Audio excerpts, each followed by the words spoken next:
दिल्या जातात आणि आता काँग्रेसनं वरिष्ठांकडनं ती पण त्यांची नरेटिव्ह फैलवण्याचं मोठं काम आणि मोठी गोष्ट भाजप करत असते। त्यांचीच नरेटिव्ह ते फैलवत आहेत, बोलूच देत नाही सभागृहामध्ये। विरोधी पक्ष देखील कुठे बनू देत आहेत। खालच्या आता काल वरच्या हाऊसमधले विरोधी पक्ष नेते त्या ठिकाणी रिटायर्ड झालेले, त्यांना निरोप दिलेला आहे। आज त्यांचं पत्रक गेलं पाहिजे, उद्या हाऊस संपायच्या आधी वरच्या हाऊसचा विरोधी पक्ष नेता त्या ठिकाणी नेमला गेला पाहिजे। हा नियम आहे, आम्ही पण नियम जाणतो, पण सगळे नियम बाजूला आणि आमची दादागिरी एकत्र एका ठिकाणी आणि तुम्ही कोणीच काही बोलायचं नाही अशी भानगड आदरणीय देवेंद्र फडणवीस करतायत। त्यांची दादागिरी किती दिवस सहन करायची आहे बाबांनो? पक्ष फोडतायत, पक्ष तोडतायत, 10 शेड्यूलचा अपमान करतायत आणि त्या ठिकाणी सत्तेत बसतायत।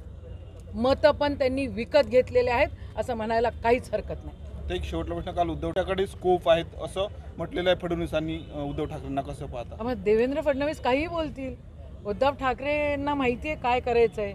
ते तसे सुज्ञ आहेत आणि अतिशय जमिनीवर राहणारा सालस आणि जनसामान्यांचा विचार करणारी व्यक्ती उद्धव ठाकरे आहे। मी ते अनुभवलेलं आहे, म्हणून त्यांना काय बोलायचं त्यांना बोलू द्यात। 25 वर्षाचा इतिहास, कोणी कोणाच्या पाठीत किती खंजीर खुपसलं, शिवसेना कशी वापरून घेतली आणि शिवसेना कशी तोडली, हे उद्धव साहेबांना जास्त चांगलं माहिती आहे।